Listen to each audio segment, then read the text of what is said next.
In the heart of Miami International Airport, Florida, it is the 22nd of December, 2009. The air is charged with the energy of holiday travelers as 154 souls board American Airlines Flight 3301. Among them are 148 passengers, accompanied by a seasoned crew of 6.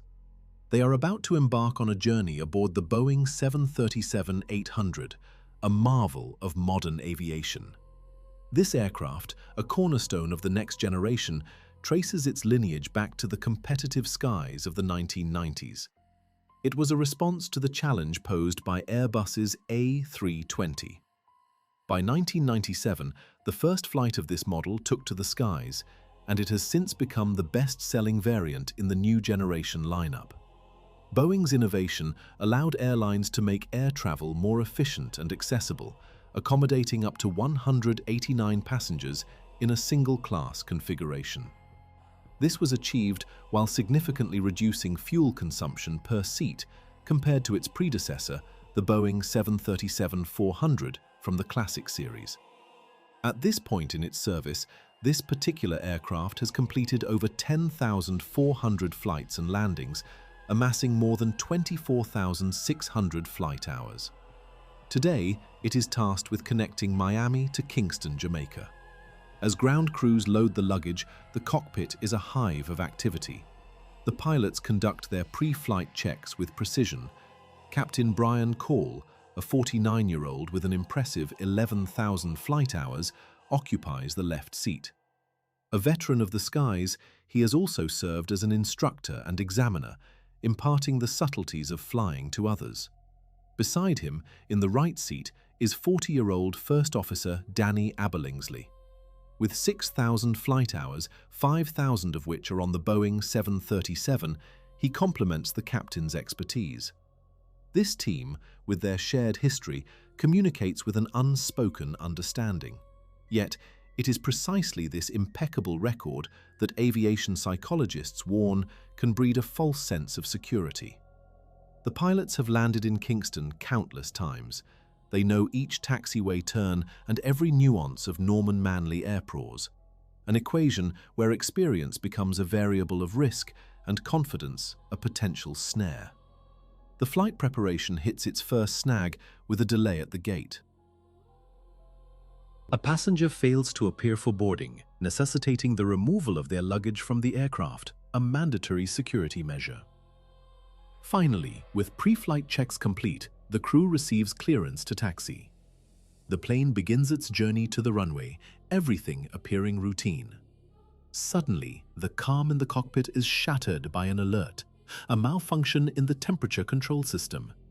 What should have been a seamless takeoff now demands the crew's full attention and expertise. In the dim glow of the cockpit, a subtle unease crept in as the pilots of a Boeing 737 wrestled with an unexpected hiccup, an issue with the air conditioning system. They paused, consulting with ground technical services.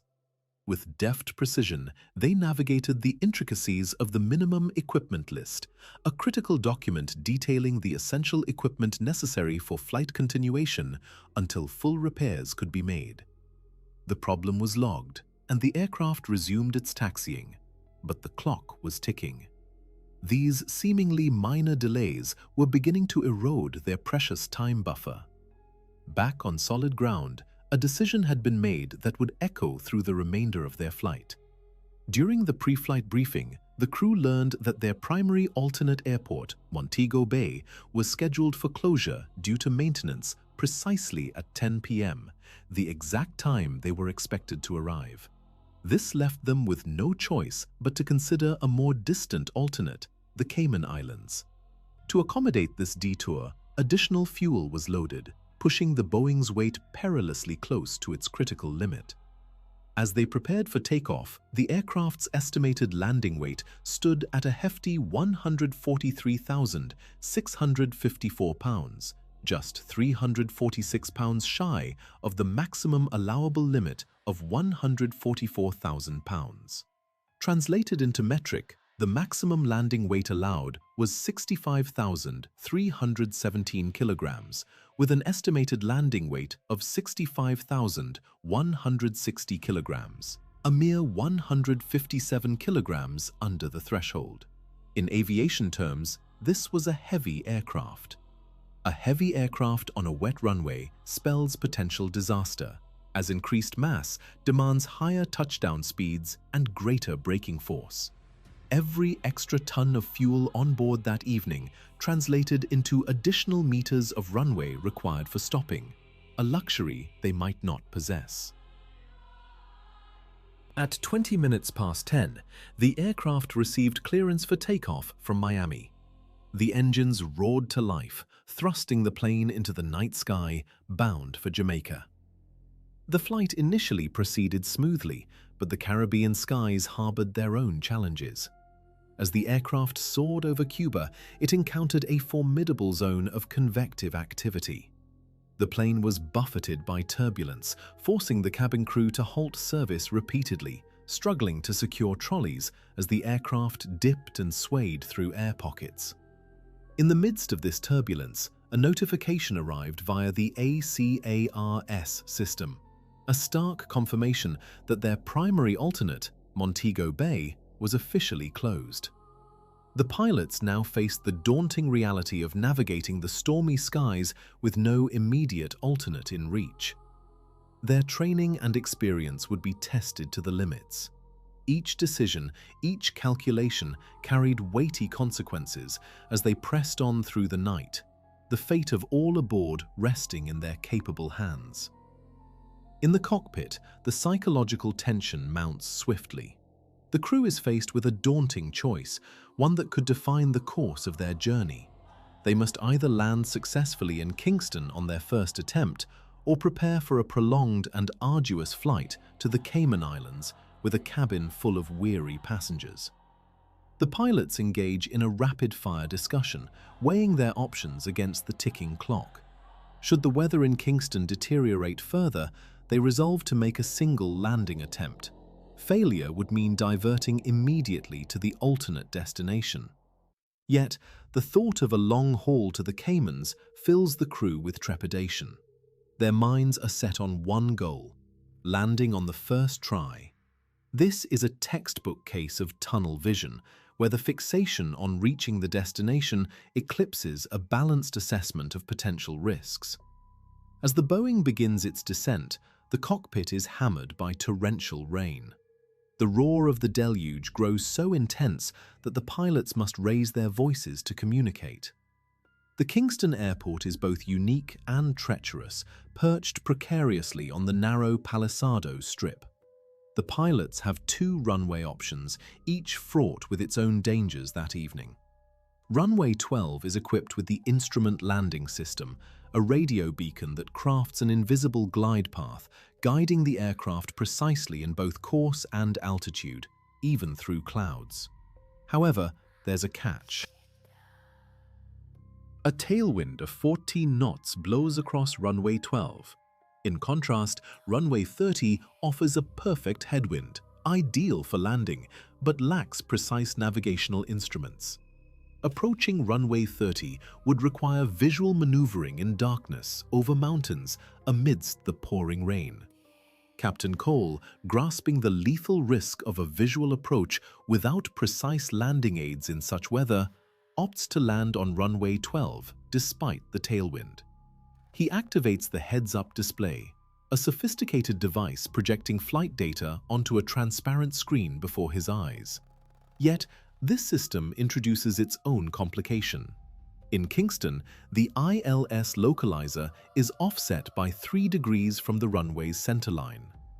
On the HUD, this misalignment appears perplexing as Captain Cole perceives the actual runway, the virtual ILS runway, and his flight path vector simultaneously.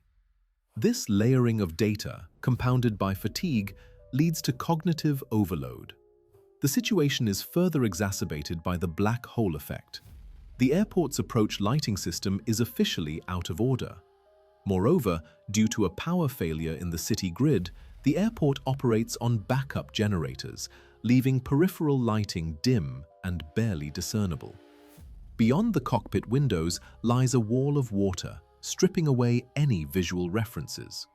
The crew, now enveloped in a cocoon of rain and darkness, must rely on their instruments and instincts to guide them through this perilous descent.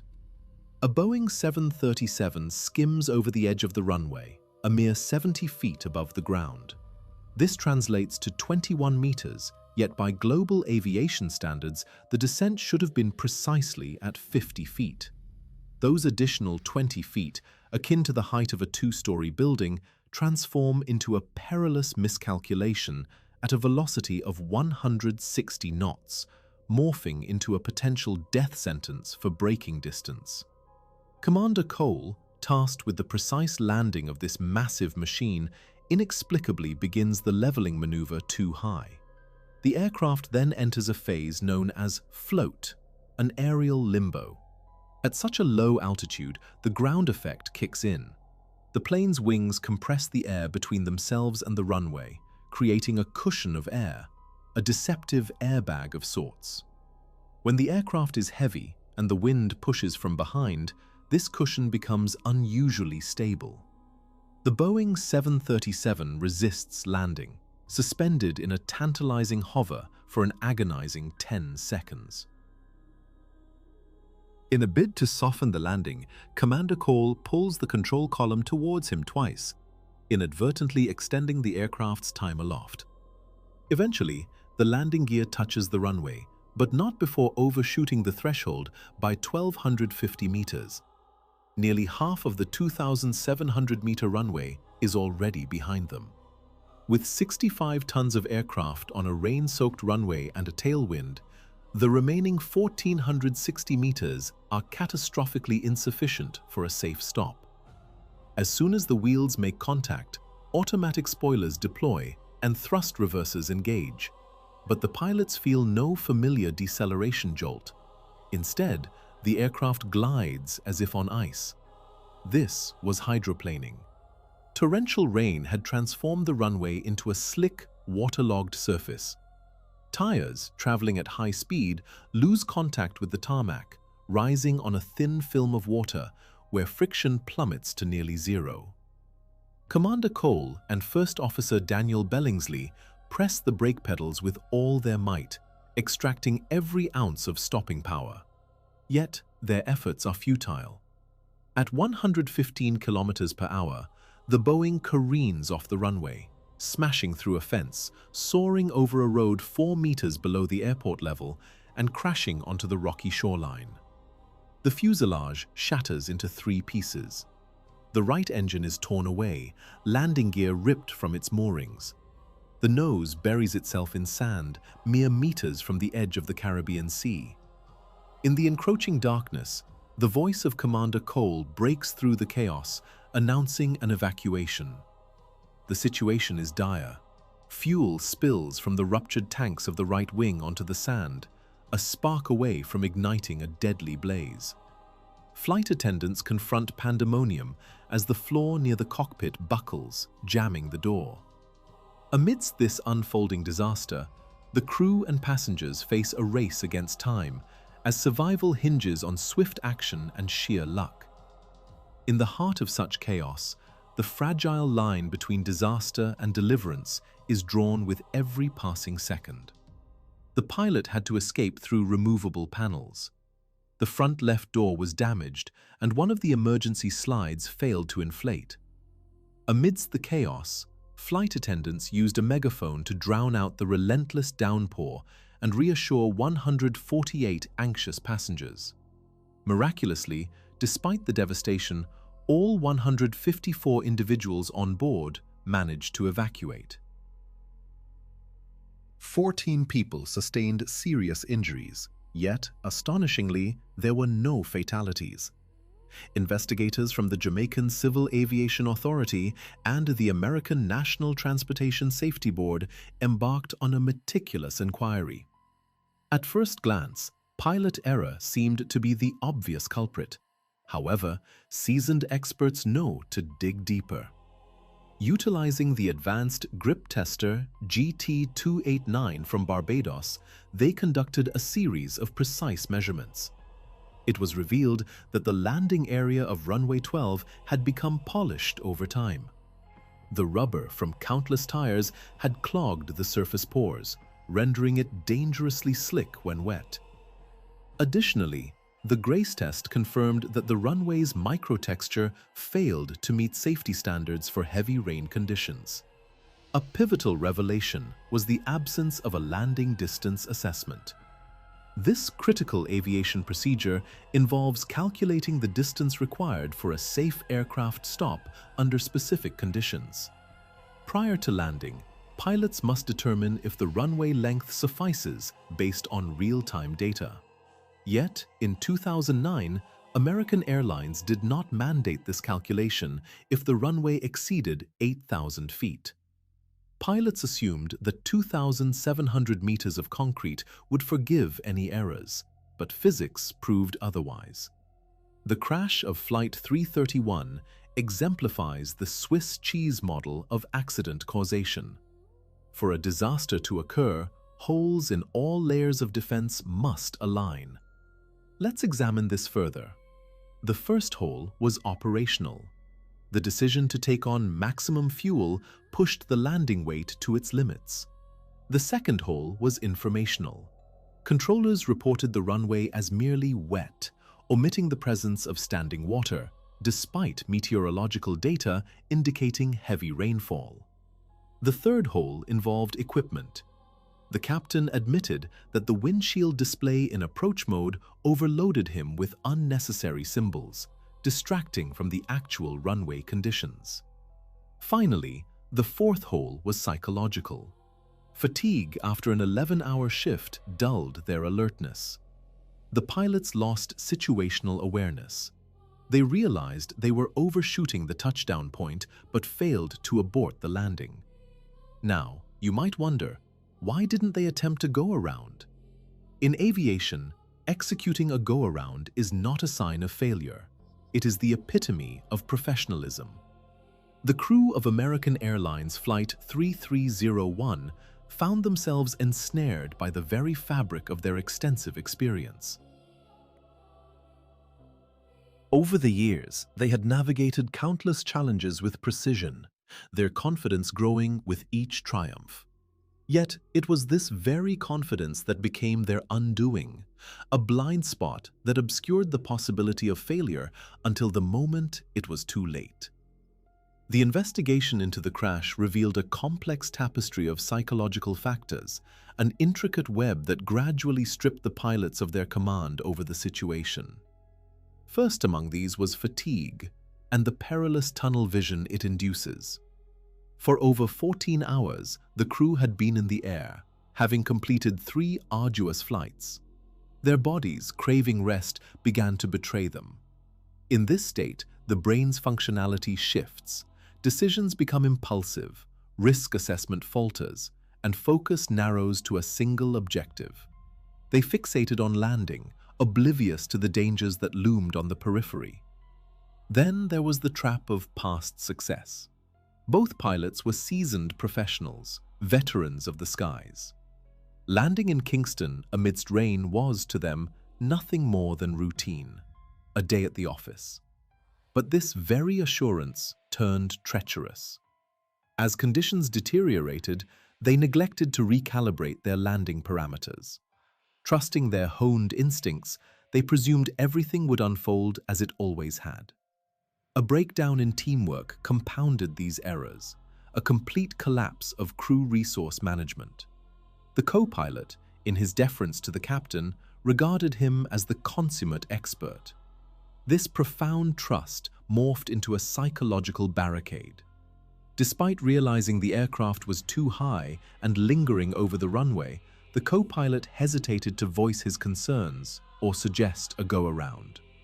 His passivity sealed their fate. The final factor was the deceptive nature of visual illusions. Nightfall, torrential rain, and poor visibility conspired to create a treacherous perceptual snare. A strong tailwind misled the pilots about the aircraft's ground speed. The captain succumbed to the illusion that they were lower than they actually were, instinctively pulling back on the controls. This maneuver resulted in a prolonged float above the runway, consuming precious runway length and leading to a delayed touchdown. In those critical moments, the crew became single-minded in their determination to land at any cost. Fatigue, the habit of success, and an unwillingness to challenge authority clouded their judgment. They failed to recognize the shifting circumstances, clinging instead to the belief that they could conquer the situation as they always had. But in the unforgiving world of aviation, even the slightest miscalculation can spiral into catastrophe. And so, the lessons of Flight 3301 echo as a stark reminder of the delicate balance between skill and hubris. They adhered to the old plan, leading to a serious accident. On the 7th of December 2011, the National Transportation Safety Board issued a safety recommendation based on the investigation of Flight 331. This recommendation urged the Federal Aviation Administration to ensure proper pilot training, especially for approaches and landings with tailwinds on wet or contaminated runways. During the investigation, Captain Brian Cole was temporarily grounded. Yet by 2013, he was reinstated and continued flying for American Airlines. His return to the skies was a testament to resilience, but it also raised questions about accountability and safety standards in aviation. The incident served as a stark reminder of the critical importance of rigorous training and adaptive protocols in the ever-evolving landscape of air travel.